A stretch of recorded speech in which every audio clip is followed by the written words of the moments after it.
Hey, and welcome to the Vergecast for the week of August 26th, 2013. I'm Josh Topolsky. I'm Ross Miller. I'm TC Sonic. Yes, Whoa. and we're back on an new. extremely important episode of the Vergecast. We got a lot to talk about. Let's just get right into it. All right. Ben Affleck is the new Batman. Batfleck. Shocking news from Hollywood. Ben Affleck, known for his performances in Daredevil and Geely, Yep. will now be Bruce Wayne, a.k.a. the Dark Knight, a.k.a. the Batman. Ross, what do you make of this? Stunning revelations, Mr. Tobolsky. Wait I a have second. to say, There can't be two of those guys here. Okay, you're right. I'm sorry. You're the guy. You're the talking head. I'm the talking head. So Ben Affleck is it? No. Yeah. Oh, what is the that? super nerd. The super nerd. Yeah, the super Oh, you're Well, the I super think- nerd. You gotta have the nose snort too. Like you just can't help Should we it. be worried just about? lost half Should we be our worried audience. about Affleck? No. By the way, this is the Vergecast where we discuss the week in what did I used to say? Technology. Something news. culture. We're discussing the week in Verge stuff. That's what's Right. happening. I'm not worried about Ben Affleck. I mean, I want to give him the benefit of the doubt. So basically, it was announced. There he is. The same reaction as Here's a scene from Daredevil where he played a blind superhero. So just add wings. So he really is like you put a cape on that, and you got a Batman outfit essentially. Yeah. He seems like he's jumping around here pretty good. Little Some skates. slapstick, little slapsticky here. I mean, it's more of an Adam West style, I guess. No, it's a. Look at that. There he is. There's Bruce Wayne right there. Well, It's hard to you know take what, it You know ser- what Daredevils and Bats have in common? They love taking chances. And not seeing. Oh yeah, that's a good point. That's actually a great Nice, point. nice. He already has experience with bat-like stuff. Right. Like not Great having sound not and- having sight. yeah. That's a good point. I guess in a way, when you think about it, that makes him somewhat qualified to play Batman. So the idea here is, just so I understand it, and then we're not going to spend a lot of time on this. I just want to bitch about it a little bit. The idea is that he's going to play an older Batman. Right. Apparently, they're using some of the Dark Knight Returns stuff. I don't know how much they're digging into the Dark Knight Returns as a plot for this next film, but it's Batman and Superman. It's not the Justice League movie. It's just Batman and Superman. Henry Cavill, is that his name? I think it's how you say Cavill? it. Cavill, maybe? Cavill. I don't know. He's British. Cavier. Cavill. Cavill. Henry Cavill, who played Superman in Man of Steel, will be Superman. Right. And he's going to be, so Ben Affleck's like a slightly older Batman.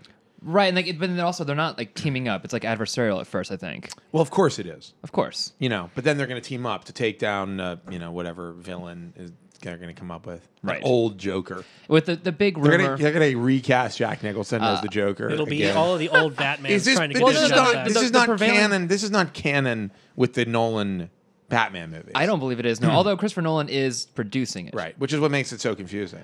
Right. Because, I mean, how many destroyed cities can you have in the same universe? Well, here's the important thing to remember.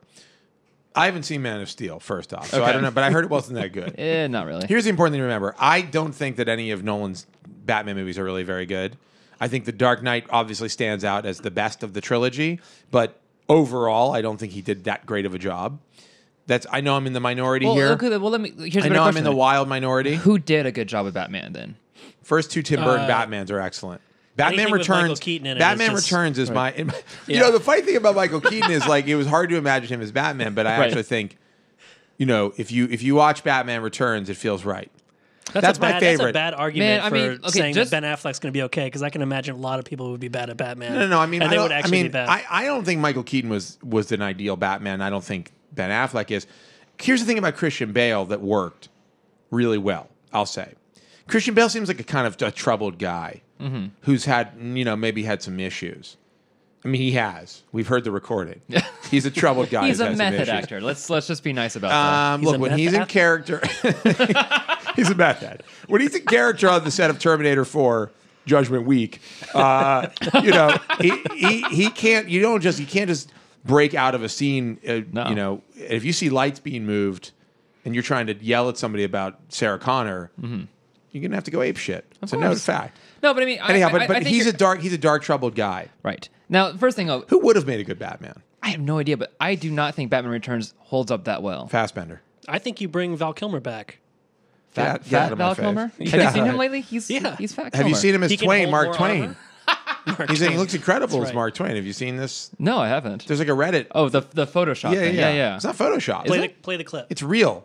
Do we not have a clip? Get Mark We do- Twain up. I don't know how this Sorry, we works. Get didn't Val, prepare get that Val clip. Twain up. Can we just say, Siri, play the clip? That'd be great. Nope, Okay, didn't work. Google. Okay, Google But now. speaking of meth, I didn't even set it up Speaking on of the meth, the blue last thing to talk about that before we move on is the rumor that Bryan Cranston is Lex Luthor. So this is a total rumor. It's from this site called Comics Anarchy or Comics Authority or I'm Right, getting right. it's a comic party or something. Anyhow, there's this rumor that Lex Luthor is going to be played by Bryan Cranston, which is an amazing idea. Well, and yeah, he would but be it an also just incredible. seems- Especially if at the end of Breaking Bad, he uses his meth empire to leapfrog Into- just Lex And he change his Luthor. name. changes. He He changes changes from his identity. Heisenberg. Yeah. He goes Yeah. to. He's like, I know. I'm going to go really underground. That's right. So this has actually Good. been like a 5-year marketing There strategy. is a fake. Somebody did a kind of a To Man of fake, Steel a 2. fake trailer for this with. It's actually pretty good. I mean, it's not the best thing ever, but it's got like clips from Ben Affleck movies and from Right. Man of Steel and from Cranston just Cranstoning all over the place. Cranstoning, that's a thing now. My only reason to not believe it, and this is the dumbest reason, is like, doesn't that man want to grow hair for like a year or so just to like? I don't know. If Just somebody stop. gave you $20 million to play Lex Luthor, would you care about growing your I hair? really don't think 20 is probably low, too. But also, by like, the way. it's Bryan Cranston. He's probably doing pretty well. I think he could probably make an artistic decision at Maybe this point. Lex Luthor in this film will have hair. Maybe that'll be the crazy. Wow. You know, Superman's like kind of dark and bad in the Man of Steel, I understand. The new one. He's angsty. He kills some people. Spoiler alert. I've I mean, never seen the it, guy so I don't used know. to play Frankie Muniz's dad on television. Right. So The dad from Yeah. he's fighting the dad He's- from Malcolm in the Yeah. Middle. right. I like the way you got around Frankie Muniz's dad. Anyhow, so there's also today there was a story that James Spader is going to play Ultron in the Avengers. Age of Ultron, the new Right. Avengers movie. It's a lot of like big budget Hollywood blockbuster casting news lately. Anyhow, so I want to talk about that because I'm a Batman. I grew up with Batman. Okay, yeah. He raised me. I'm Robin. Okay, there I said it. Yeah, You're- there I am in you're wearing Darkwing? Oh, wow. wearing my Batman outfit. You know, just No, does that was a play the just clip. does not work. Does not work with a beard. Batman and a beard do not go together. That's disgusting. Or do they? Please take that because off. Ben Affleck with the Argo beard and the bat helmet. That could happen. Yeah. Maybe. Just like sure. sitting on the couch eating nachos. Yeah. He's eating retired. He's not nachos. doing anything anymore. He just wants to chill I out. need more of this. Anyhow. Anyhow. Moving on. Okay. So what else do we have?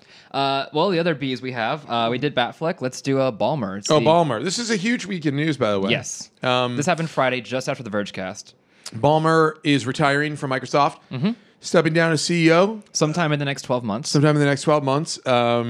You know, I think there have been a lot of conflicting sort of reports about why, whether he was, this pushed out or decided to leave. I mean, my guess is you don't decide to leave as CEO unless you're Bill Gates, I guess. Especially when you say you're going to work at Microsoft until 2018. Yeah, did he say that? true. Did he say that? That's the thing you Well, I don't forgot do. about that one. You don't say you're going to work somewhere until 2018 and then retire in 2014. So look, Ballmer, there he is. Ballmer had a pretty tough run, and some people, there are defenders of Ballmer, but it's hard to, at least in the consumer space, it's hard to see, not see rather, the hardships that they've had under his leadership. Right. And, actually, Frank Shaw, the VP of Communications for Microsoft, came out and was like, he suggested bias in the media for like how everyone's focusing on these dark periods of like the more success. But like, it's kind of hard not to like at least you have to acknowledge that there were some really bad moments for Microsoft in the last many years. It's tough to look at the record Yeah. and not find some negativity, whether you want to or not. And I mean like fairly substantial negativity, Right. As far as Microsoft is concerned, And not all of it is like Vista, Ballmer's their total reluctance to understand like the coming age of the iPhone, their speed at which they got up to the iPhone, the kin. the Kin 1 and 2. I mean, yeah. I mean, the buzzes just off the top of my head. Missteps with Windows 8, the Surface problems. They haven't really sold nearly as many Surfaces as they needed to or wanted to. Windows 8 has received a very lukewarm response from consumers and critics. RT is a joke. Right. I mean, they've made some mistakes. But then the shining light, of course, is the Xbox 360. Xbox has been a huge success. Xbone. But Xbone has been met with some serious pushback. Mm-hmm. The new one. The new new one. one, The absolutely. Xbone. That's because they don't know what they're. That's because of Ballmer.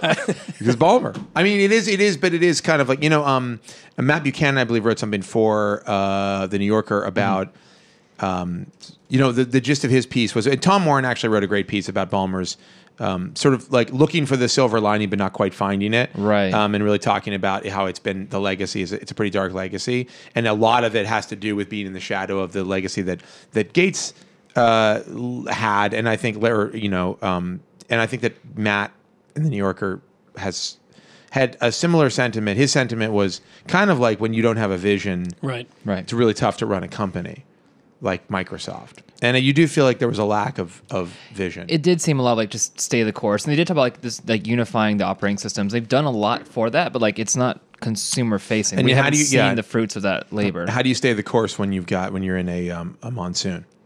Xbox One RT. Right.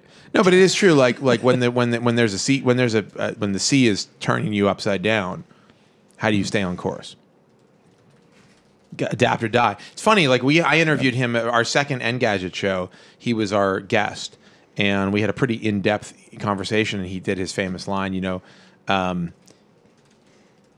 Being a technology company is like you like being a shark. You have to move forward or you die. Right. But I think what's interesting is like it's not just enough to move forward. You have to know where you're going. Right. Well, you can move forward. Unlike into a shark. wall. A shark probably doesn't know where it's going. It's probably just going forward. It's also- so an apt analogy. It's also moving forward very fast. Microsoft exactly like it may be going forward, but it's like Yeah. baby steps. Yeah, I don't know what the other analogies you could make here. Like if you're a shark moving forward, but you're not going fast enough, it's easier to spear you. You can go forward in a circle. Yeah, going in a circle is going forward when you think about it. Right. Just in a circle.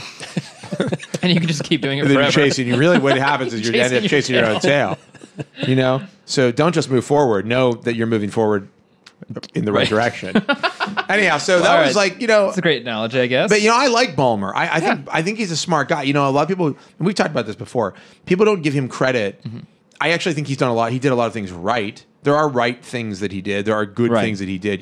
Microsoft could have been in worse shape than it was.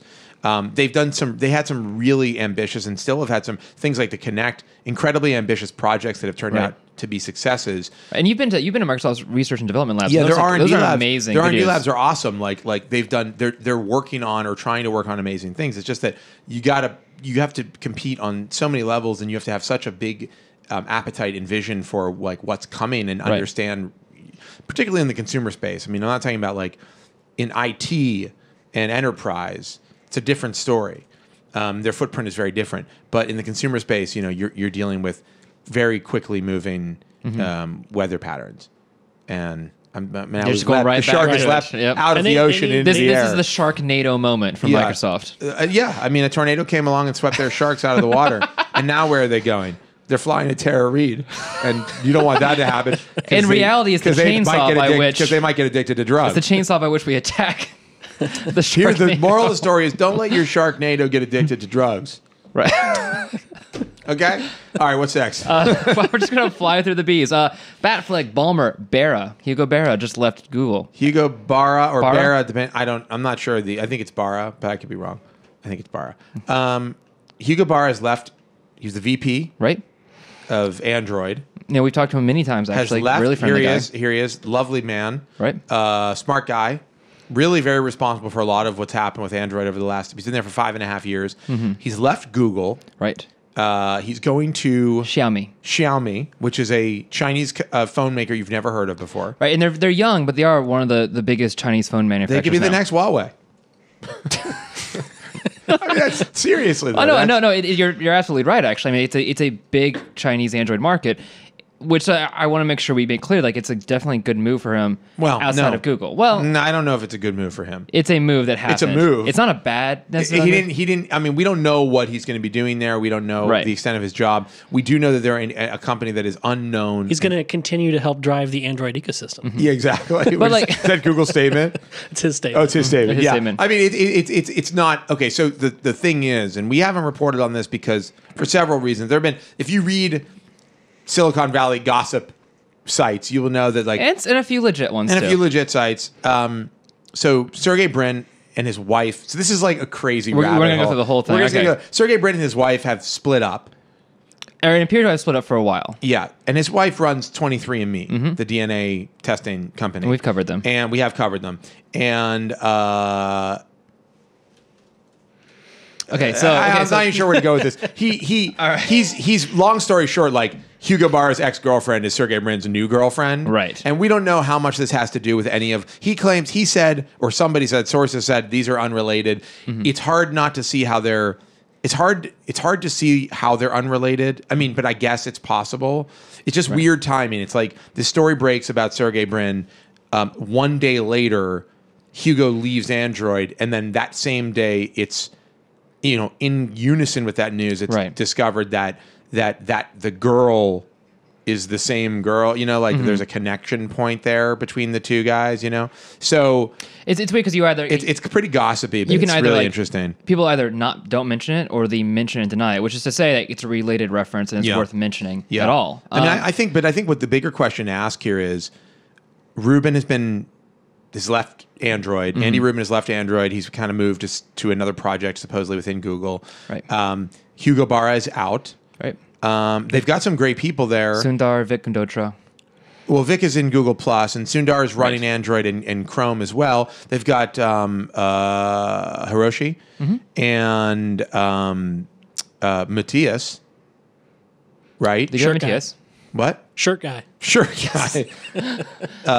but he will always be shirt guy to us. It's unclear like what's going on with Android. If I'm Apple right now, I'm like loving this because it looks like turmoil, right? I'm sure the dudes at Apple are like, haha, all right. Apple There's a taking a nice break from their own executive turmoil, their own drama. Yeah. It's like, it's good. Keep the spotlight. But other companies that they're competing with, I'm sure Microsoft is looking at this they're like, hey, we just had this Ballmer thing, and now there's a scandal at Google. This is perfect timing. But I do think it you got to wonder what is going on at Android. Andy Rubin and now Hugo, should we be worried? Should I be concerned? The Andy Rubin thing is FUD. What's my FUD? I got to think of a FUD question. Wait, Andy Rubin, by the way, he's now what? He's at X now? Has that been confirmed, or did he leave? He's at X. Thank you. I think he's at X. The dramatic making ice crunch. toy balloons. Yeah. I don't know what he's doing. Right. Maybe he's inventing the next great Android phone. Maybe he's doing a Sidekick or something. Maybe he's got a self-driving airplane or something. Yeah. I guess it's a drone. I'll tell you what I worry about Matthias. I mean, first we decided at night alone. You're falling asleep. Just thinking. What about Matthias? You just call him, hey. My thing. Here's my thing about Matthias. He came into the Android team, and I think there was pretty rapid improvement from a UX and UI standpoint in Android. I know he gets a lot of credit for it. Maybe not all of it is necessarily warranted, but I do think he had a big hand in it. I don't know what his position there is in terms of leadership, but that's a guy to me that is crucial right now to the development of Android. And if I'm at a company, if I'm at another company, if I'm at Microsoft or Apple, I'm looking at guys like that who are not the top tier and thinking, is there problems here? Maybe I can come in and say, hey, why don't you come work for a more stable company where all this crazy stuff isn't going on? Right, where our CEO just got fired. Yeah, exactly. Yeah. Oh, right. Well, he didn't get fired. He's retiring. Right. Okay? Right. Or whatever he's doing.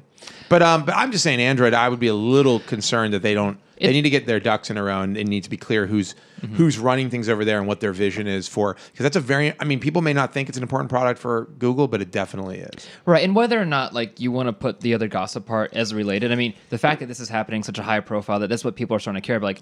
That tarnishes the reputation of a company, fair or otherwise. It's out there. It's a little seedy. It's a little tawdry. Just a little bit. And a little bit. It's a little bit. I mean, whatever. Stuff happens, but right. But it looks messy. But yeah, Matthias could go and that would be bad. Sundar, I hope is not go anywhere because that would be a huge blow for Google. Yeah. It's happening. I mean, it makes sense. Really? I mean, if you and me were sleeping with Ross and you divorced your wife, I don't think we'd be able to do the next Vergecast. Wait, if I was sleeping with Ross, and I was Ross was in the middle. So you're dating Ross. I'm dating Ross, and then I start dating Ross, and then you get divorced. Well, he's not divorced. He's just separated. No, you get divorced. No, okay, fine. I'm not divorced. But no. You and I are dating. You and I are dating in this scenario. I don't know if I could face. You don't want to sit here the next week. You wouldn't want to sit here with us as a couple, looking at your big, stupid face guys, every day. Whoa, guys, have you heard about Poly? No, I'm kidding. Oh my God, Polygon, the great new gaming site for the people who brought you the Verge and SB Nation. Yes, I have heard of it, Ross, and I love it. I read it every day. So this is that's horrible. That went really horrible. It's all your fault. Welcome to the Vergecast. I'm just saying, when you get at that level, it's not like this up. It's Google's a big company. 100% your fault. My fault. It is that your it got fault. as bad as it got. I had nothing to do with it. I was just on a few So dates. anyhow, okay. What's our next topic? Batfleck, Ballmer, Barra, the Black Budget. This is the story that came out today. Snowden's link and TC. Please explain this. Break it down for us. So Snowden, that guy just loves leaking. Just all He's over leaking. the place. Can't stop the He's leak. always leaking. Can't turn the Just leak can't. off. Well, he's left the airport. That's a wild spigot. Is there a way we could do a quick Photoshop of the Wild Stallions logo with Wild Spigot in its place? Wild Stallions, of course, the band From Bill Bill and Ted's Excellent Adventure. If we do the Wild Spigot, please hashtag Vergecast. We will put it on Please. as soon as you send it. I need a Wild Do it. Stallions. They did have a logo, right? I think they did. so. I need a Wild Stallions logo. Or just make it look with better, Wild if anything Spigot else. and a picture of Edward Snowden's head. Okay, go Right. ahead. So Go ahead, basically, TC. Washington Post, Guardian are still sitting on this huge mountain of Edward Snowden leakage, and Go on. keep it together, just please. go. Please. I'm together. Just don't listen And to us. today, the Post had a huge like bombshell, just detailing the massive secret budget of the government's spying apparatus, CIA, National Security Agency, Right. military spy agencies, and it turns out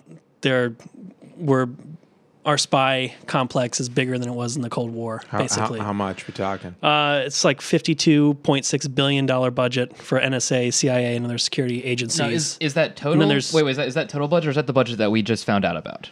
That's Like in addition to what we already knew publicly. yes. Okay. Do you not know the A or B? No. Yes. It's there's like a defense budget. That's the and secret This is the budget. secret budget. Okay. So Yeah. all the stuff that they won't There's our talk defense about. budget, and then there's Right. this. And then there's like another $26 billion on top of that for the military. What's a few spy. billion when you're basically Exactly. bankrupt anyhow? But yeah, just like it gives a look at how big Yeah. these guys have gotten. And everyone thought the CIA was like, got gutted after they found WMDs in Iraq, Well, we have a. which they didn't. I mean, I can understand. Look, there are Right. there Spoiler. are there are legit reasons why we would have a large spying infrastructure and budget. Right. I think the point is like why so secretive about the budget in the first place? Well, you don't want the enemy to know how much you're spending on NSA all-in-ones, on Dell all-in-ones for the Right. for the NSA. right. I mean, I think I mean, it really reveals how much is going on because we've had stuff come out in dribs and drabs, and like it's Right. really easy for the NSA and for Keith Alexander and James Clapper to go to Congress and say, well, we're Right. reveal only as much as they need to, so they're not Right. getting fired. Well, I love this story we had last week about the NSA spying on like girlfriends. Oh yeah. oh yeah, that's stuff, complete people's- abuse. right, Of, like, it's just like Love, total- technology. love int. Total abuse. I mean, here's the thing. It's like the tough part here is the need for some for major intelligence operations and for secrecy is huge. I believe that.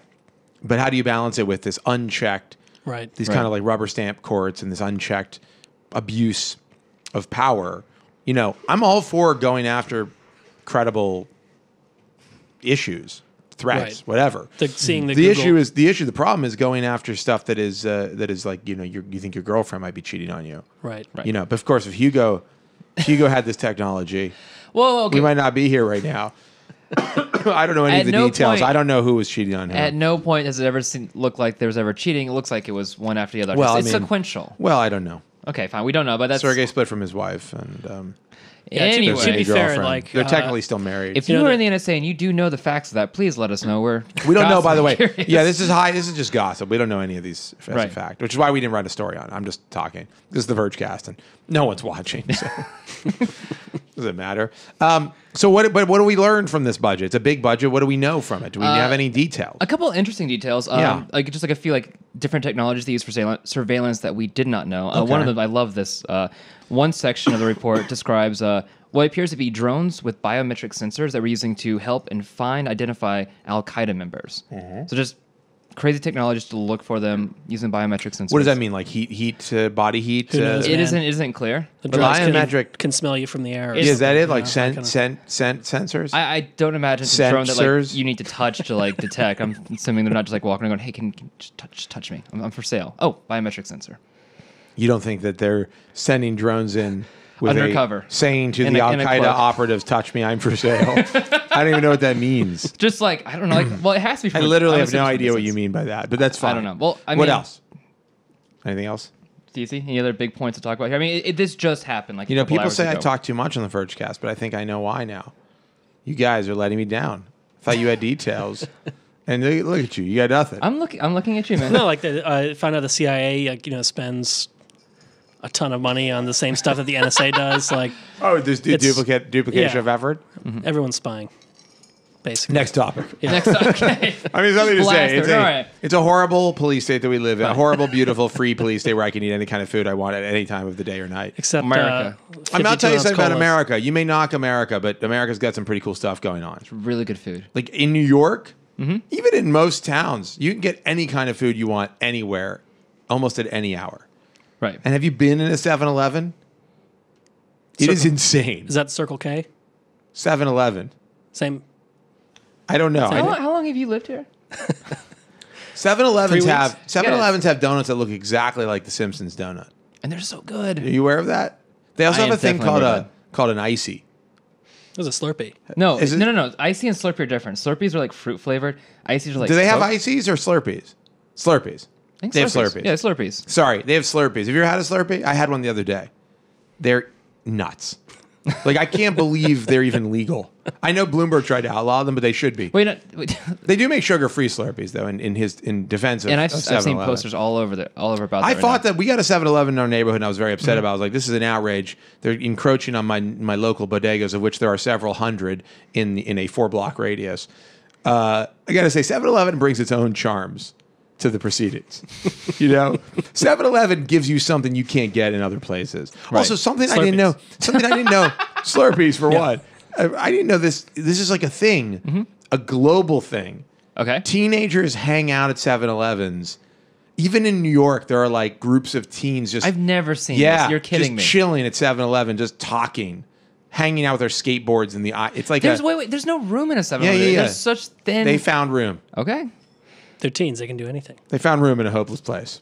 7-Eleven. All right. Yeah. How do we get on the topic of 7-Eleven? You play our 7-Eleven B-roll? Do we have 7-Eleven B-roll? 7-Eleven. Cut to the 7-Eleven commercial.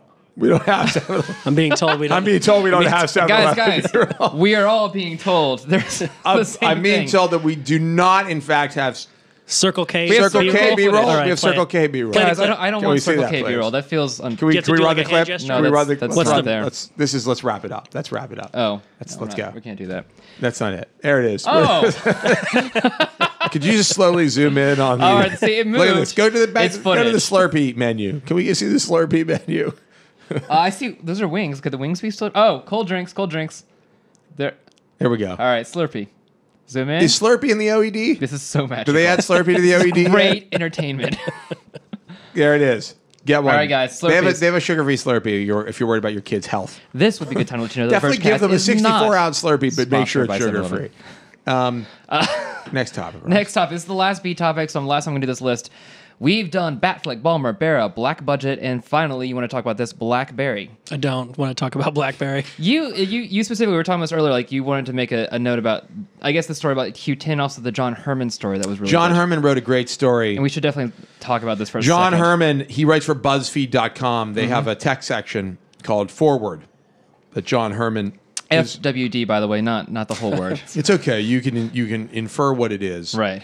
And you need not infer anything when you read John Herman's piece on BlackBerry, which posits that BlackBerry is basically a failed state, and he sort of does comparisons, which is great. And so, anyhow, we ran a piece last year. Right. Might have even been in 2011. I think it was 2012. It was. I think about basically the fall of BlackBerry. It was like right when Heinz took over. It was right when Heinz took over. It was Lazaridis and Balsley. I think we're going to run it. We're going to put it back up on the front page for everybody over the weekend. But it's a great sort of backstory to where BlackBerry is right now. It's really interesting. But they are in total disarray. The Wall Street Journal ran a story today, I believe. Can you read me the headline? Yeah, I'm getting it. It's reloading right now. Quoted a high-level Canadian carrier, would not be named, just a high-level person in the company. The sales of the BlackBerry Q10 have, quote, hit the ground and died. Yeah. which is bad. That's Canada. They are like, I think, legally obligated to buy a BlackBerry.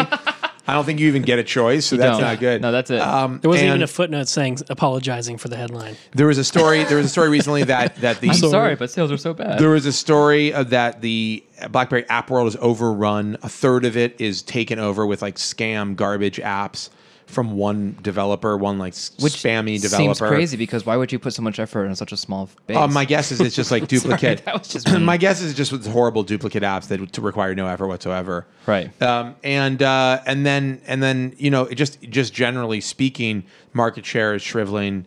Consumer interest is all but dried up. I mean, they've done everything wrong.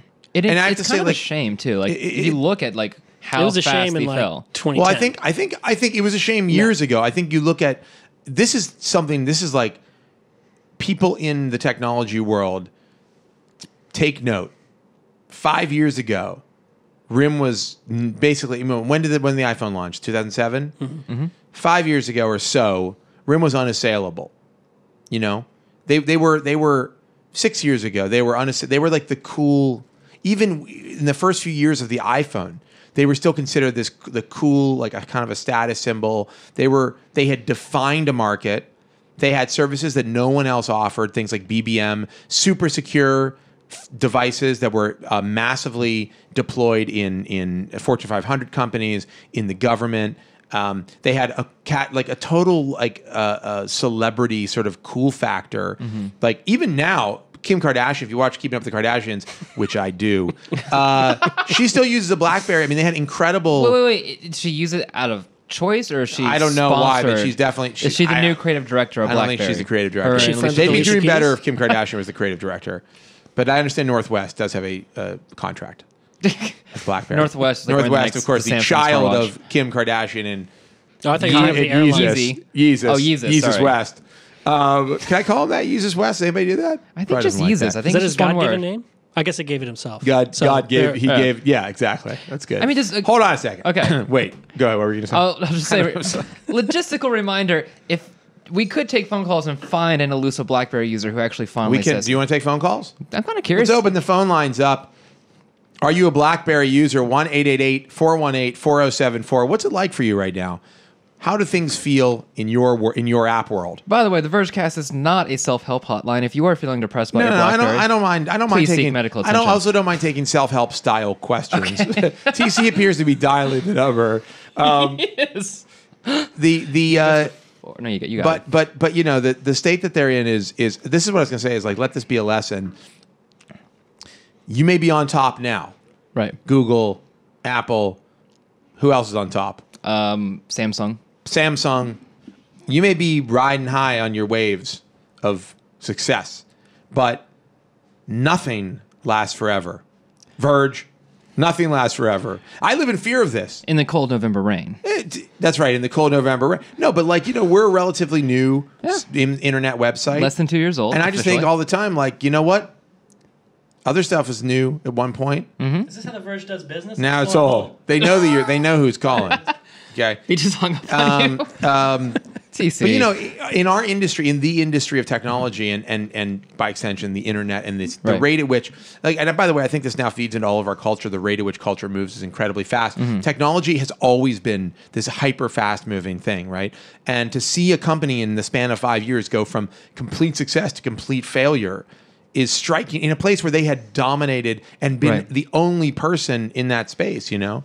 And I think it's really a lesson. There's a lesson. We have a BlackBerry user on the line. Just give me 1 second before you. It's just a lesson to be learned for everybody who competes in these spaces that nothing is guaranteed, nothing is forever. Everything, you know, you're only as good as your last product. Right. You're only as good as you were yesterday. I'm being told we have Torsten Hines on the line. I would love to talk to Torsten Hines. The BlackBerry user. We have a BlackBerry user on the line. Caller, what is your name? And tell us how you're feeling right now. Tell me what? Tell us what is your name and how are you feeling right now? My name is Ken. I'm feeling good. Just had a lot of iced coffee, so I'm jittery. Oh my God. Wow. That's okay. I'm drinking some very strong iced tea right now, so we're kind of in the same boat. We'll call this tea. Are you a BlackBerry user? I'm kind of a begrudging one. I have to have one for work, and I have an Android phone for personal, and I have to carry around 2 devices, and I really hate it. What kind of BlackBerry do you have? I carry a Torch. A Torch. The original. Are you serious? Wow. That's crazy. Like that's a crime. That should be, the people who gave you that should be put in jail. Have you talked to HR about this? Because it definitely feels like harassment. Yeah, can you not swap out to a different device? I mean, can you not get like an iPhone or some other or even device a newer BlackBerry? Yeah, newer BlackBerry, a Q10 or a Torch 2? Yeah, anything. I would do the Q10, but that hasn't been offered yet. The thing is, when you have to write emails, I'm definitely afraid of making typing errors on a virtual keyboard. To me, that's like the biggest thing that, like, whenever I'm on an Android writing a personal email, I'll make typing errors all the time because I can't get the feedback. And right. that's like you like having a thing keyboard. that I really like. You like the keyboard. Yeah, I will say I do get nostalgic. Not look like an idiot. I get nostalgic sometimes for the keyboard, but then I remember that I actually think I'm more accurate. Here's my guess. If you Ken, if you spent time just with the Android phone and really worked at it, I'll bet you would find at some point you're faster and more accurate than you are with the Torch. I've had an Android for 2 years. Before that, I actually had the Palm Pre, which I had an okay keyboard. But you're a special user. You're a special kind of. I can tell you're a real. See, this is how I know after Josh's own heart. This is how I know you're a real Vergecast fan. Anybody with this story. Anybody who owned a Palm Pre, I know really. Can we talk about HD, DVD, Blu-ray next, or like, I feel like we're going right back to the days of like capacitive versus resistive touch screens. Oh God, sorry, go on, man. There is still a use case for a keyboard. I think a little bit. I mean, you see all the people that have iPads with the it's true. Most people I know who have an iPad have a case with a keyboard. Yeah, that's very true. Yeah, it's really compelling. And, all right, so but if you had being able to type emails quickly is a really big business case, and I think if someone can fulfill that, I know a lot of Vergecasters and you guys don't use cases, but the vast majority of people I see with smartphones use a case, and I could see that coming down and getting a case that just has a keyboard on it too. Yeah, if they made a good one. All right, so quick question here. So be straight with me. You no longer need the BlackBerry for work. You only need to own one phone. You're upgrading. Are you upgrading to a new BlackBerry? It's tough. I'm really in a pickle right now. I could see the Q10. I would like to be able to have one device. I mean, I'm talking about this is in your regular. I'm talking about in your life. Forget about work. Right. You got to get a new phone. You've been laid off from your job. They took away your BlackBerry. Whatever the scenario is, where you don't have a work phone. I'm sorry you had to find out. This I'm sorry. I'm so sorry. Live on the air. But you're getting in your new phone. Are you going to go? Are you even looking at a BlackBerry? I'll probably cave, even though I hate to say this. I'll probably cave and get an iPhone 5S because I love this. I'm using a BlackBerry for work, and I've got an Android phone. And I was a WebOS guy. But I was a WebOS. But I'm probably gonna get an iPhone. I think that's a lot of people. But I think a lot of people are like, you know what? I'm tired of messing around with the garbage. Like, I don't want some half-ass Samsung OS. I want like a real phone that does what it's. What it says it's going to do. And everyone listening is the resident tech guy for their family. No matter if you're listening to this thing right now, you are the resident tech guy for your family. Right. And you're going to get calls. My iPhone doesn't do this. And if I can't just pull it up on my phone and try to replicate the problem. It's true. No, it's true. It's the easy. My grandmother's not going to figure that out. It's the easy solution. All right, Ken, thanks so much for calling in. Really appreciate it. Mm-hmm. All right, thanks, guys. Keep it up. You guys are doing an awesome day. Thank you. Thank you so much. We always keep it. I'm being told we have another call coming. Do we have another call, John? Hi, Thorsten Hines. Z10 user on the line, the BlackBerry Z10. Hello, Z10 user. What is your name? And tell us about your experience with your phone. Yeah, for sure. Hello. Yeah. Oh. What's up? Well, I just want to talk about how, I'm from Canada, so we just started. The carriers just started introducing 2-year contracts. So I've been with the Z10 for like a year. And I'm just about to upgrade it to. I'm probably gonna get an iPhone, but just how the messaging hub is just a piece of shit. It's you really open up an app window. You don't like it. Widget on. No, I hate it. It's horrible. And you're Canadian. Hold on, wait a second. What part of Canada are you from? I'm from Alberta. Okay, we know that's real BlackBerry country there. Yeah. So this is. Have you owned Blackberries in the past before the Z10? Yeah, I had the Torch for a little bit, but it like barely worked. So they just gave me. I was with Rogers, so they kind of just upgraded me free to the Blackberry Z10 when it came out. Yeah. And it was pretty good, but just I don't know. I guess just the messaging hub and like how you have to switch between apps, and then like if you have like Twitter and Facebook and have all these like messaging like feeds, it's really hard to like figure out which one is the newest one, and you have to go back and like it's a piece of shit. Do you feel guilty in any way when you think about how you're going to get an iPhone? Do you feel that you're damaging the Canadian economy by Not switching really. off? I gotta be honest. Like you guys, I mean, I wish you guys talked about Canada more, but there's not many people here who actually have Blackberries anymore, except like oil companies. See, I know. We do have this idea. I do have this idea about Canada that every citizen has a Blackberry, that they're like equipped with one. Like at birth, you're given like a SIM card, and they're like, when the time is right, you're going to get a Blackberry.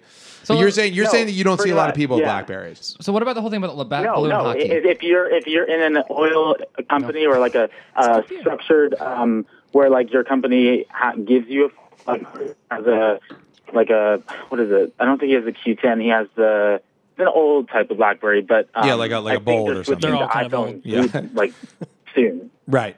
All right. Well, this is very interesting perspective from an actual Canadian Thank you very on much. the fate of BlackBerry. Yeah.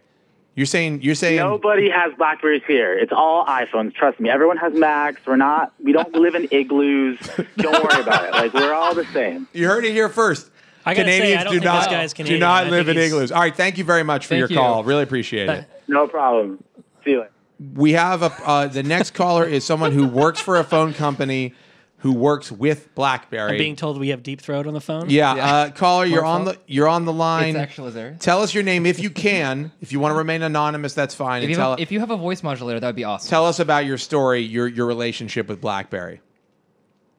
Well, I actually work for a major company here in Canada. I work for Rogers. So you're a Canadian. Which is pretty tight with BlackBerry. You're a Canadian. Okay. I live in Canada, but I'm not Canadian. Okay. I accept that. But you are Canadian. You're currently a resident of Canada. Yes. I'm a resident of So Canada. you work for Rogers, and tell me about your BlackBerry world. Tell me about your BlackBerry experience. Well, I'm a tech support guy, so I hear people complaining every day about BlackBerry. But the thing about it is that BlackBerry is not that bad. I mean, the system's very solid.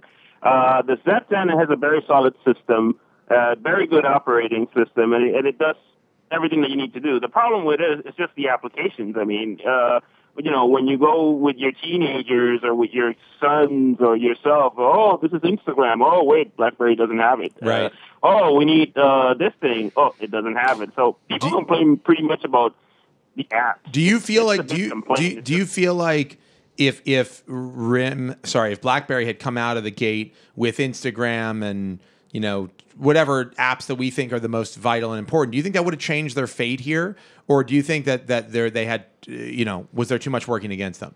I mean, you see people in the stores or people. Sorry, you do tech support, so not in the stores, but the experiences people have. Like, obviously, the apps are an issue. Would that have fixed the problem to have them? Yeah, it would help them a lot. I mean, because the main thing about it is you got to figure out that the people that use most of the phones are teenagers. Teenagers are the guys that use all the apps, and they want the apps that their friends have. Yeah. So, you're not going to get a BlackBerry Z10 when everybody's using Instagram, when everybody's using Snapchat, when everybody's using Pinterest, when everybody's using a lot of apps, and you don't have them. So you're not going to get that phone. So Liv, you're in Canada. You're working for a Canadian carrier. Do you worry about the collapse of BlackBerry affecting the Canadian economy? I mean, not really. The fact is that I think it's a long time coming. I think they knew about it really, really well. I think they were just trying to, they threw a shot and see if they hit when they dropped the Z10 and the Q10. I didn't think, in fact, I know for a fact they wanted to be, the goal was to be a solid third. They weren't thinking about number one. They weren't thinking about number two. They were thinking about being the third best and it didn't work. So, now they're trying to figure out the other options, either sell or be private or, but they kind of knew about it. The problem with them is that what they tried to do, and they were unsuccessful, was trying to get the third-party developers. Third-party, I agree. To get all the apps on board, and that didn't happen. So I agree. All right, well, thank you for calling in. Very interesting perspective. Do we want to do one more? I really appreciate it. Yeah, we have one more call. I'm being told it's a BlackBerry user who likes BlackBerry. The first one we've had. You're a caller. You're on the line. What is your name and tell us about your experience? This is Scott, and I'm a first-time BlackBerry user. Okay. And I really like it. What do you? Hard to find. Scott, what are you coming from? What phone did you have previous to the? And what BlackBerry do you have now? So I have the Q10, and I had the iPhone 5 prior to this. Wow. Is this? Are you being serious right now? I feel like we're being pranked. Are we being pranked, or is this really happening? Here's a quick test here. Do you like Slurpees? Are you? That's the new captcha. Have you ever had a Slurpee? No, wait, Scott. Oh, yeah, I know that sounds. The more we've talked about Slurpees, Scott, here's what I want us. Here's what I want us all to do. We're gonna all go get Slurpees together. Scott, where are you in Canada? Are you Canadian? No, I'm in the U.S. Okay, so you don't have any obligation to use BlackBerry. This seems too good to be true. So wait a second. Explain. Are you Thorsten Hines? Explain how this happened. You went from an iPhone 5 to a BlackBerry Q10. Give me the timeline there. Give me the story. Like, why did that happen? So I got the iPhone 5 near launch day, a couple weeks after, and it was great. I mean, I like it. It's a great phone. I had, I think, what appears to be the same problem Eli had, in that my power button broke and then my screen cracked, which, was nothing about the iPhone. It's just, I dropped it and that happened. And I wasn't going to buy a new one since the 5S is probably coming out in a few months, and so I thought I'll just give BlackBerry a try. Yeah, but you had to buy the phone, right? A little bit of yeah, I bought it contract free. Oh, you paid full price. A little bit of a predisposition. How much was the Q10? Who are you? Hold on, how much was the Q10 off contract? So it was $620 or something. I think that's what I ended up paying. So you could have bought a new iPhone, but you're saying you wanted to spend $620 on just to get a different phone? And it's the BlackBerry? Yeah.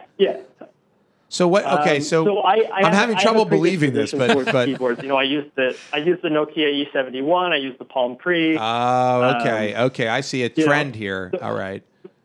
So I thought to myself, well, I'm not going to get a new 5, before the 5S comes out. This is probably maybe 2 months ago. And so I just thought we'll just wait and see. Yeah. And it turns out I really like. There are some things about this phone that are a little behind, but in general, if you use your phone for one thing, and that's email and text messaging, that's two things, and things like that. If you use it for communication, you're saying if your main goal is messaging, email, text-based interactions. Yeah, then I would argue this is a pretty good phone, and in the context of a world where you have small tablets like the iPad Mini or the Nexus 7 around all the time, I get that. I really like having this thing. I can understand that. If you like the keyboard, if you feel like you're really productive with it. I mean, the Q10 is it's a really beautifully made devices. I mean, I actually have to say it is gorgeous. It's nice. If you want a physical keyboard, and there is I have to say, listening to you talk about the Q10, I think yeah. The Q10 is a getting shit done device. I want to get that. I want to go get the Q10 right now. But then I've used the Q10 and I strongly disagree that it's a good phone. But I mean, I hear what you're saying. I think it's just but I do think if you are interested in doing something like Instagram, like the last caller said, forget about it. I just had the Verge economists run the numbers. That's not part of my life. You could have gotten 413 Slurpees for the price of that BlackBerry. Okay, so I'm hearing TC is telling me that for the price of a single off-contract Q10, you could have bought how many? Unverified, but 413. 413 Slurpees. 0.3 Slurpees. And what size? What size? Large okay. Slurpees. So that's not the kid stuff either. That's compelling, but I might be willing to. I might rather have that many Slurpees than an iPhone. Wow, interesting. So are you going to get the? Are you going to get? I really like Slurpees. But are you going to get the? Clearly, are you going to get the 5S when it comes out? I thought I bought this phone thinking that I would certainly get the 5S as soon as it came out. This would just be 3 months. I put it on eBay. Yeah. Now we'll see. I'm not totally in love with iOS 7, but my life is around, is based around Apple. I've got an iMac and a MacBook Pro and all that. You're in the ecosystem. But I kind of like this phone. Well, you could use both. Maybe you get a secondary phone, a fun phone.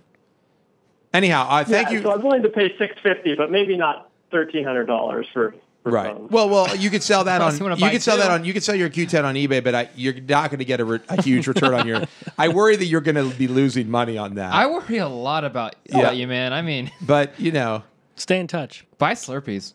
Yeah. Hey, thank you for the call. I really appreciate it. Very interesting perspective on the BlackBerry situation. An incredibly unique perspective. Well, we spent a lot of time talking about BlackBerry. I desperately want to call them Research in Motion or RIM. Like I can't shake it, man. Some really interesting perspectives. I will say this: their new phones are not horrible to use. They're just not necessarily better than anything else you can get. I mean, the best Android phone and the best iPhone is leaps and bounds without any. There's not even a way to calculate how much better they are than the best BlackBerry that exists. You know? That's capitalism, right? You can make something cool and be a failure at the same time. Yeah, exactly. Capitalism in action. Is that the whole tenet? That's the real main tenet of capitalism. Is you can basically cool and fail. That will definitely be the name of the book that chronicles the downfall of BlackBerry. Yeah, capitalism in action. This is capitalism's fault. Also, acronym CIA. How did I don't know. Canada has a fairly socialized government.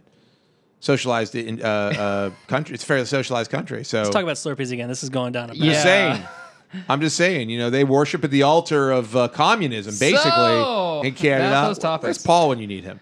Well, how come BlackBerry couldn't get health care? I know, right? They're on life support. Death panels. Wow. All right. What else do we have? We have plenty of time. So. Two choices. You want to talk Nintendo or 9 Inch Nails? Oh, let's talk about. Do you want to talk about 9 Inch Nails? Okay. Let's just talk about Nintendo for a second. All right. Nintendo created. Where's my 2DS B-roll? Nintendo created. Can we get audio with this B-roll? Also? Nintendo was like, hey, it's would be even cooler than a 3D than the 3DS. A 2D version of it called the 2DS that looks like a speak and spell. Look at this thing. Here it is. Actually, this makes it look kind of cool. Nintendo 3DS family. The 3DS family. Nintendo 2DS. There it is, guys. Meet the Nintendo 2DS. This feels like an Nintendo SNL like digital you've never parody. seen before. Look at this, guys. Nintendo 2DS there he is. the Kid's perfect like, place to jump why in with all did my the fun parents that get me this Nintendo piece of handheld crap? gaming has to offer. God, you can tell It it's a plays forced all smile. Nintendo 3DS games in 2D In and 2D. is backward compatible with a library of more than 2,000 Nintendo DS games. I would like to play Nintendo. Connect to Look the at these Nintendo jerks. eShop to download games, applications, Hey, and cool more. relationship, guys. Enjoy Used to make multiplayer love, and now gameplay you're with just friends playing and family He through looked like local a wireless wireless connection, Can they even hear or us? take the action know. online. 2DS Take the brings the action fun to online. you Oh, good. wherever you you can go. protect it without a hinge. Nintendo For the case. 2DS, coming October 12th. Remember how small and convenient the DS was? You could just slip it in your pocket because it folded? Yeah. They fixed that. Thank God. No. Do you want the power of the DS? No, it's funny because the same Without the day, design? the exact same day, College Humor did a video on like every tech promotional video ever, and it hits those points. It really does. College, actually, if you haven't seen this, it's on the site. We were in a post on it. The College Humor videos like nails all like tech product commercials, and not just So like the many commercials, but their bakers. promo. So many bakers. Their promo commercials they run. So the 2DS, like, it's super ugly. Number one. Yeah. I know people say this all the time. They look at a new product and they're like, "Man, that's ugly." But let's be honest. It is. This looks like they had an intern. They were like, "We want to make a 2D version of the 3DS," and they're like, "We don't have resources to design it." They're like, "Hey, what's your name?" And he's like, I'm Joey. I'm an intern. And they're like, "Joey, design the 2DS." And he looks like a Wii U. Goes, the Wii U was the best design we ever did. Let's just make it kind of like that. Or they Hey, had, remember they were in a board meeting and they're like, we got all this extra plastic that we don't have anything to do with. And like, well, Bob, and he said, why don't we just put one screen in there? And So it's a single screen. It looks like double screen, but it's actually one big screen that's set under the plastic that they're separating. Remember the Wii U? I bought one. I did too. I played one game on it. I've played 2 games. I bought it. What did you play? Oh, Zombie you played U. Zombie U, right? I never finished it either. I got too scared. I got into Pikmin was 3 like, for F just this. a little bit. I don't even think mine's plugged in anymore. I redid my living room setup, and I just don't think it's hooked up anymore. The Wii U was a great TV remote because like you had like the IR blaster. No, it was not a great TV but I remote. couldn't lose it. It's so big. No, that's the lose dumbest thing I've ever heard in my life. Okay? I have. Now I've heard some dumb things. I've heard a man who's paid $600 for a Blackberry Q10. That's right. I heard a guy. No, that's insulting to him. Okay, fine. But I'm sorry, man. Surprising things. You at the make very your own least. decisions. Wii U, bad investment on my part. I don't know what we're thinking. Hey, it's last generation's graphics now. Right. That was like me with the Wii. Speaking of the 2DS. I had New Super Mario Brothers, and I played it for a week. Cool story, bro. And then it sat for 3 years. Right. No, but like, let me defend the 2DS because Yeah, please do. It's going to do incredibly well this holiday season. It's $130. Yeah. Parents can give it to a kid. I don't know. I mean, get him a refurb Are they going iPod to buy Touch it? or something. Is their kid going to be asking for this? Get him a piece Nexus. Get him a Nexus 7. Are they going to be for asking $200? You get a Nexus Who's 7. going to give a kid a Nexus 7? They're going to be asking for the Xbone. A cool parent. Cool parent who wants their kid to have something more than a video game system. But they don't want the kid to be able to browse for porn. They don't want that. They just want a dumb game system. Well, then they This better is the keep their 2DS. child off of every device of the world. Depending on the Except- age, Wait. Except the Nintendo 2DS. depending on the age of their child, nothing is going to stop them from browsing for porn. Okay, like there's a certain age range where like you can shut it down as much as you want, but it's going to happen. Okay, well, you probably cannot do it on this device. And I bet you can. It has a browser. It does doesn't have a browser. Yeah, that's my case. It's got a browser. But I mean, look, for $130, I'm sure You it's haven't going to lived do till very you've well. watched Pornhub on a 2DS. You're like, I can make this out. But you find one's like, well, that video was This supposed to be in looks right 3D. to me. Hey, Damn you can it. put a Pornhub video on the one screen, and on the bottom screen you play Super Mario. By the way, we're not endorsing Pornhub. Whatever porn site of I your actually choosing. don't think Pornhub's very good. Okay, I would say Pornhub is not where you want to go if you're looking for the good stuff. You would. No. Check into my directory of links. Go on. JoshLinks.net. The Verge playlist. Links Porn is spelled with 3 X's, by the way, in case you're wondering. JoshLinks.net. This is getting very creepy. It's just page after page of amazing free porn links. Handpicked by me. So the really sick stuff. You know, 2 bats and a pig. But Nintendo's problem isn't going to be fixed by this. But I do. I give up. Screw it. I'm flipping this. No, it's, No, you can't flip that. That's company property. it has a hinge. I can protect the screen. Unlike the 2DS. You brought it back around, Ross. Save the Now, day. somebody is going to in a week. There's going to be a 2 bats and a pig video somewhere on the internet. Two bats. You missed my joke, but 2 bats and a pig is from. I can't take credit for it. It's from the Kids in the Hall movie, Okay. Brain Candy. But whenever I think of the really sick stuff, because it's about Anyhow, see Brain Candy in theaters 20 years ago. Build a time machine, go back in time, and see a not well received Kids in the Hall. I think that's the plot of feature Bill and film. Ted 3. It might be. They go back in time to see the Kids in the Hall movie. Because I want to see it live. It really captures the All right, moment. 9 Inch Nails. Nine Inch 9 Inch Nails. The album is now out for iTunes streaming. It's not officially out, but you can listen to it in its entirety. I'm losing my voice again. But I hear interesting- Slurpees help with that. What's interesting about I would love a Slurpee. What's interesting about 9 Inch Nails is 9 Inch Nails' new record is that it's been mastered in three different ways. Okay. mastered- Explain this one, like very. Dude, if you don't know what mastering is, so Right. so I used to make music. I can help.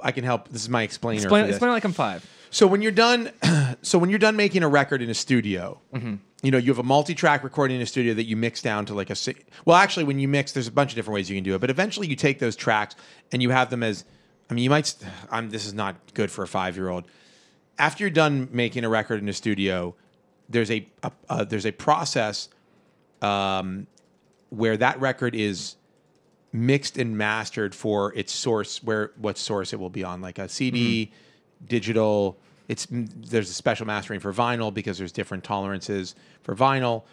And the goal is to get the music sounding as good. You've got everything the way you wanted. The goal is to get the music sounding right, get the EQs right, get the ultimately make it louder. This is actually a very modern thing. Modern mastering, a lot of modern mastering is about brick walling it. Okay. Brick walling is like when you look at a waveform. So music is naturally, obviously dynamic, right? Especially pop music is dynamic, right? So there's quiet stuff, there's loud stuff, there's crescendos, there's all these like peaks and valleys. And if you look at a waveform of an old, let's say an old recording that was mastered in the 70s or even the 80s, you see the dynamics of it. You really see the waveform. You see the dynamics of this thing if you look at it digitally. Modern mastering, they basically brick wall it, which means make it as loud and as bright as possible. Like basically it's like a loudness war. People want their records to sound louder. Okay. And so with digital technology, we've been able to brick wall things, which is master it that it's so loud that it sucks the dynamics out of it. That essentially like the quiets aren't really that quiet and the louds aren't really that loud. Everything is just kind of like smashed. Okay. Metallica actually ran into like trouble with this when they did a couple of records ago. There were a lot of complaints because people were like, yeah, your record just sounds like crap because you just brick walled the whole thing. But so it's a very modern trend that if you look at modern music is loud. Right. Listen to like a song from the 70s, listen to like a Fleetwood Mac song, and then listen to like a soft rock song from now or a soft pop. Like listen to a Train song and listen to a Fleetwood Mac song. And like Train is like 10 dBs decibels louder. It's really way louder. Huh. So anyhow, have I gone on too long with this? No, this is actually fascinating to me. This is great. So there has been a lot of backlash to this, particularly amongst engineers, mastering engineers, and producers who say, look, brick walling stuff, it's great. You make your record loud, but you suck all the natural dynamics out of it, and it makes for a worse record. Qualitatively, it sounds worse, and dynamically, it's less interesting. Right. And so peaks and valleys, right? So Nine Inch Nails has mastered. They've done a separate mastering of their new record, which is called, what's the name of the new record? It's called like Hesitation Marks. Hesitation Marks. Mm-hmm. One version is the sort of brick walled, loud as can be without it sounding like crap. They're like, hey, it still sounds good. We just mastered it in a more modern way. Right. And then the other version, they did one for vinyl, so there's actually 3 versions they mastered for vinyl. And then there's this audiophile version, which is mastered to retain more of the peaks and valleys, the natural peaks and valleys of the dynamic piece of music. Now, does it matter what I'm listening to on? Like, is there like, if I listen to like the wrong like iPod settings or long headphones, like, am I going to notice the difference? Or is if you listen to music, there are many. I mean, look, everything. Right, everything affects everything. Everything affects every step of the way it's affected. Right, if you're listening to an MP3, it's downgraded from like, this is a rabbit hole, by the way, if you want to get into it. You start with like these, let's just say they recorded the tape, which they probably didn't, but maybe it's possible they recorded to analog, big fat analog tape, right? Mm-hmm. Which is, to most like studio people, they'd say like, this is the purest, like best sound you can get. Like this is true analog, like this is not digital. There are no bits here. There's no reduction in quality, even at the most infinitesimal level. So let's say they recorded the tape and they mastered from the tape. They mastered to something, right? Now, if they mastered from tape for vinyl, you've got like at some point there's digital in the middle there, but you are getting to, most likely, unless they went to like an old school analog mastering house, which is possible. Anyhow, down a rabbit hole again. But what the hell were you asking me? Nine Inch Nails. They have a new record. They have a new record out. Check it out. It's not loud. It's loud. It's loud, or it's more dynamic. But the interesting thing about this is there does seem to be they're really one of the first bands to address this head on, and it makes sense because of Trent Reznor's background. Right. But there does seem to be some debate that's happening a little bit more upfront about the loudness war and about making what sounds good and true versus what sounds loud and in your face. Okay. And so I think it's an interesting debate, and it's kind of like we've gone so far off of what music used to sound like. If you listen to particularly like Sirius is a really good, Sirius satellite radio is a really good example of when you listen to music from the music made with real instruments from the 70s or 80s or 60s or whenever, you can really, really hear the artifacting of the digital signal, right, of this like reduced bit depth. If you listen to modern music, it's way less obvious because it's brick walled and because it's so focused on the highs and because everything is put through like the blender of auto-tune and this perfected soundscapes. Mm-hmm. It's really interesting to see like how far we've come in music and like where it's progressed to from a pop standpoint, just from a production standpoint, and where we've come, and like that now the idea that people are starting to think about it's really interesting. We may actually end up with better sounding music if we pay any attention to any of these things, if we care about it. Well, that's the big conditional. Even like by merit of calling it the audiophile version, it's like marginalizing. Like it's a small group of people who are ever going to care. Is there anyone else who's going to do this? People who buy those Cowans. Is that no? What's Neil Young's Neil player? Young's it's not the Prism. No, what is it called? That's Katy Perry's new record. It's called Prism. I can't wait to put this through my Audio Blaster sound card that I just put in my. It's Pono. Yeah, the Pono, right? Great catchy name. Or Pono, I don't know. But anyhow, the point is, it's just interesting to think about. It's just from this like the science of audio, like from a perspective of how do we hear and how do we listen.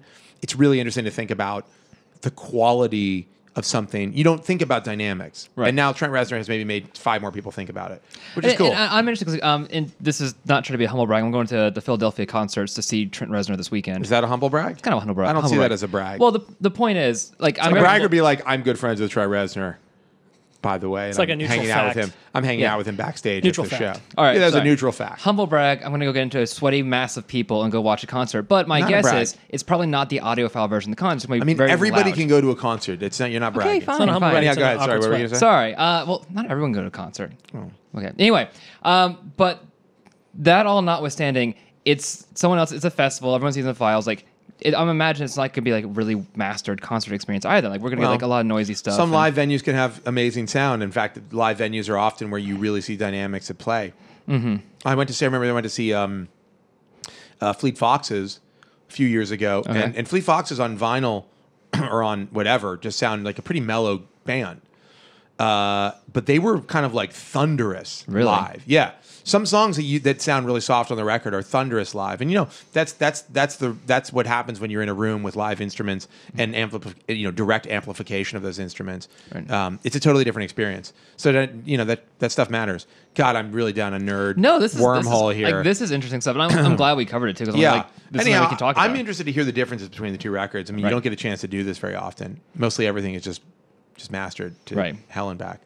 All right, what else? Well, I mean, we can get into a little bit of science stuff, or we can start talking about next week, which is a lot is happening. So we had a lot on the site this week. I just want to say, like, this was a huge week for us, just in news, and we had some great features go up. We had this feature called "Curses." Yes, the birth of the bleep, and a modern American censorship. If you haven't read this, it's an awesome article with really beautiful design. But it's about basically like the conversation started here. We were like, where did the bleep come from? Mm-hmm. Like the bleep sound. I didn't know anything about it. And Maria Bustos did the article. And am I allowed to say fun? You're allowed to say funky? Funky? Fun? What? Anyhow, the article is really interesting, deeply interesting about not just the bleep, but about our modern ideas in America about censorship. We actually have. I don't know if we have this, but there's a little audio clip of it. I think there's some video clips in the piece. One of them is of a Lenny Bruce performance that we did an edited version of the performance. Right. I think with the audio, I am so hoping to God we pulled the right one. I hope we have the audio, the censored version, and I hope it's here. It is. Can we turn that up? What did he say? Why? What the? Is he really getting out of his nut? Are there any here tonight? Is he that desperate for shock value? Did he scrape the bottom bound to be that cruel to say, are there any here tonight? Have I ever talked about the Schwartz and they left the room? Or the Moulin Jeans or the Yons, or placated some southerner by absence of voice? Tonight. It gets really going. Check it out. I mean, here, I know I'm working with a I think I see one couple back there between those two at 3. Thank God for the and 2 and 1. They have 2 1 3 so 1 spunky funky hunky. Any more 3 more 8 more 6 7 6 squeak. I pass a 6 4 and 8. The point. Anyhow, if President Kennedy got on television every day and said, "I would like to introduce all the in my cabinet," and all the all right, okay. All right, we got it. Anyhow, you should. On this is Monday an to example. Friday plane. This is an example of. This is what's so fascinating. So it kind of goes through this, where the bleep came from, like modern censorship on the airwaves, but also talks about how that has become. And I think even you got to be kidding me. You got to be kidding me. Jordan Oplinger, everybody. Wow. Just my flavor. What flavor is this? That's Mountain Dew. I don't want Mountain Dew. Berry something. Can I have the berry? Which berry? The red one. Yeah, sure. Yeah. Do I'll you take care? Mountain Dew. I don't. You seem like a Mountain Dew Little drinker. Mountain Dew. No. Oh, by the way, guys, while we were talking, I did look it up. Slurpees are made by the Icy Company. Oh! Conspiracy. Seriously. Only at 7-Eleven. I want to know how the Rothschilds are involved in this. Oh my God! One World Order. This is amazing. That is fantastic. Jordan, thank you. Jordan, you're a prince among men. I will get diabetes, And but thank you. Yeah, that'd be great. Okay, hang on.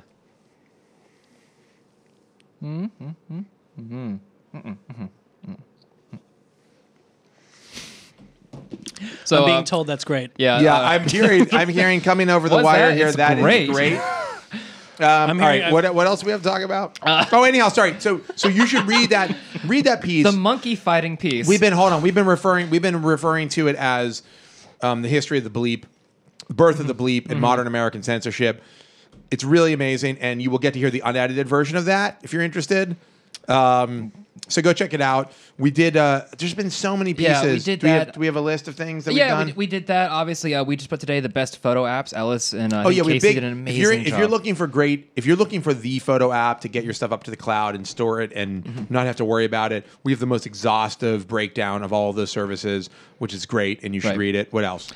We had actually almost a passing of torch. We're the mid-season break of Small Empires. Small Empires. Was the fifth episode. Shakeways. and it's great. Which is, I feel like it's been getting better and better. That's on the site, on the front page of the site right now. Oh, we did our first Detours, Verge Detours, which is a series where we're going across America to a bunch of different cities and kind of exploring innovation in those cities. We did our first one from Kansas City about ag local. And this one was a happier one. I'm not to spoil the next week's. It's a little more of a down story. It's a hey. That's all I'm saying. That's all I'm saying. It's Why would you tell people it's depressing? It's an Empire Strikes Back tale. Oh, Empire Strikes Back. Yeah, that was. It's like, oh, good. I can't wait to see the bleeping depressing sad movie. stuff. Okay, what else was Detours, a bunch of other good features. What were they? We actually had a great piece from Ben Popper on serial killers, which it's such a crazy. I think he actually wrote the headline before he actually got the story ready, really which is great. The story is hilarious. The story decline about of serial killers. Serial killers on the decline, and our increased comfort with the company of strangers. It's been a fascinating read, and with strangers in general, and how we approach people now with things like UberX and Airbnb, that we're much more comfortable about doing these like weird kind of almost communal activities, like staying at somebody else's house, staying at a stranger's house, or getting in a stranger's car, and what that looks like. You know, what that line looks like with the line of serial killing, which is not gone, obviously, but does seem to be on the decline, or at least they've found better ways to hide. Except in I would Florida. imagine with like after 20 straight years of serial killer movies, they're like, I shouldn't leave the bodies there. They can just find them. But at the same time, it's like, can I get a book deal now? Yeah, Can I? right. Can I Which just sell they the rights? definitely can get a book deal. Unfortunately, true. Yeah. What else? Well, we had Huge amount of stuff. Dark Matters, which was a great design focused piece we put up today. Oh, yeah. Dylan knocked it out of the park with Dark a great picture. Patterns. Dark Patterns. Yeah, sorry. We did a piece about dark. We actually Matters, sorry. republished a piece about sneaky UX, user experience that tricks you into doing things you don't want to do on websites and on devices, which I thought was really great. Right. And just one final shout out to the science covers that like Katie's been kind of mastering. A lot of brain and mind control. Oh my God! Yeah, we had so much good science coverage this week. It feels like science fiction. Scientists grew a miniature brain. We had one today about bloodworms infesting like the water supply. That picture is so disgusting. The most disgusting, horrible thing in the world. I'm forgetting some now. I'm forgetting the one where the professor was able to control. Oh, the mind control. Oh, yeah. Oh, here it here. is right here. So one person is watching a game being played, and he thinks about pressing the spacebar, and then this guy right here, or the other guy, actually presses the spacebar every time he thinks about it. He actually sends that brain pattern. He likened it to an involuntary twitch or a nervous tick. So that's just crazy that we can do it all, even like in a small sense. We're definitely getting to the scary part of like scientific discovery where we're going to be completely out of control of our creations. Oh, I feel like the nuke was pretty scary. Yeah. This makes the nuke look like child's play. And speaking of crazy science fiction, Elon Musk had to say something because we're not talking about the Hyperloop anymore. He's building Iron Man's lab. Yeah, Elon Musk. Why not? Over the weekend. Great job, man. Over the weekend was like, hey, I saw the designing tool that they use in Iron Man, the thing where he like manipulates holograms, and he's like, I'm building that. Why not? So, okay. All right. I mean, just out of control. Awesome. No, a lot of crazy science. Feels like science I feel fiction. like I'm forgetting something. This is some science fiction right here. Yes, it is. There's not a single natural material in any of this. This is made from weapons grade plutonium. I will be glowing. I'm losing my voice, which I think is the sign that we have to wrap up. Let's We're wrap going up, to Mount Yucca. A couple housekeeping things. Let's talk about a preview next week. Top Shelf will not be Monday. It's a holiday. We'll be on Tuesday. Detours again comes back next Wednesday. And again, no Small Empires next week. We're taking a small break. We'll be back soon. So also Great. next That was week, a great job of housekeeping. I won't. I'm never coming back. Can you come to my house? I have some my bathroom floors are pretty I dirty. can't wait to... No, keeping, not cleaning. Whatever. Can you dust then? Sure. Okay. That's part of it. It's in the contract. Nailed it. Next week is the IFA. We've We all see. They don't know what IFA is. It's No, it's they don't know, but It's the let's tell largest, them. the Let's tell largest them. European gadget Yeah, trade show in the world. And like we went last In year and Europe. thought it was gonna be like we didn't think it was gonna be a big deal, and like it turns out there's a lot of interesting stuff that does come out of it. And this Turns year out it's gonna be Germany, weird Germany is pretty cool. and pretty weird. No, IFA is a big German trade show. Happens once every year. It's the CES of Europe. Huge Basically. news. I hear Arcos is making a new tablet. Wow, sick burn. What? Yeah. Or is Sick it burn. Arcos or Archos? I'm Is kidding. it? I No, don't it's know. not. It's Arcos. But Samsung has You guys confirmed are the worst. there'll be a smartwatch. This will be Galaxy Gear, not to be confused with the fighting game Guilty Other Gear. big news: Arcos actually announced today that they're building a smartwatch. of That's their true. own. Also, there'll be a prototype smartwatch there from Arcos. Whatever. I'm sorry. This is all sad scrambling before Apple has its September 10th event. Well, rumored. Rumored September 10th Unverified. event. What if they do it on September 2nd? Ju- No warning whatsoever. Happy Labor Day. They're Just like, here we everyone book are. a flight. Yeah. But no, we're expecting to see the smartwatch, which could be the first consumer smartwatch outside of the Pebble, like the first big company to really embrace it. Yeah. Sony has this really weird lens camera. I think it's a camera that you just snaps onto your onto phone. something or anything really. It's a camera that connects wirelessly to your phone. Yeah, it's like it's weird, but I'm kind of curious. I guess cool. And Yeah. and then after that, we're assuming is Apple the week after. So Very great wrap up of just what's coming up. Really look, enthralling. we're just wrapping. Your voice is And that's losing. the Vergecast Yep. for this week. We'll be back next week with more Slurpees. Vergecasting, of course. It will be the Labor Day Vergecast, though it won't be on Labor Day. We'll be celebrating the holiday week of Labor Day by laboring. Are you getting this, guys? Can we see this? Are we seriously? Can you get a shot of this? Switch the camera. Okay, this has been happening for like 30 seconds straight. Way to brain be on, freeze. way to be on top of things in the control room. These guys were literally might as well have been making out, and you had nothing in the We control were room. before you stole Ross. Hey, And yeah, That's a callback. When you get a look at those lips, my how can you say no? can I go home? Those cold, These slurpy, neon slurpy yellow covered lips. lips. No. Oh god. All right, that's the Vergecast this week. We'll be back with more Vergecast next week. If you want to get in touch with us, you can email us at Vergecast. We're not going to read Email us at vergecast@theverge.com. You can leave a comment on the post for this when it goes up. You can start a conversation in forums. We love when you do that. Or you can find us on Twitter. I'm Joshua Topolsky. The Verge is at Verge. Ross is Oh No Roscoe. What is your handle? Well, I changed my Instagram to Wizard Swag last week. I'm trying to see if it's still available on Twitter. What is your Laughing Stoic? Oh yeah, Laughing Stoic, of course. Of course. TC course. Sonic is Laughing Stoic on Twitter. And the person who reserved Ono Roscoe with an E and then redirects it to my account, thank you. Wow, how nice, how gracious. For Moss Ferrello out there, thank you very much. And that's our show. We'll see you next week. And as always, I wish you and your beautiful new family all the best. Rock and roll. What?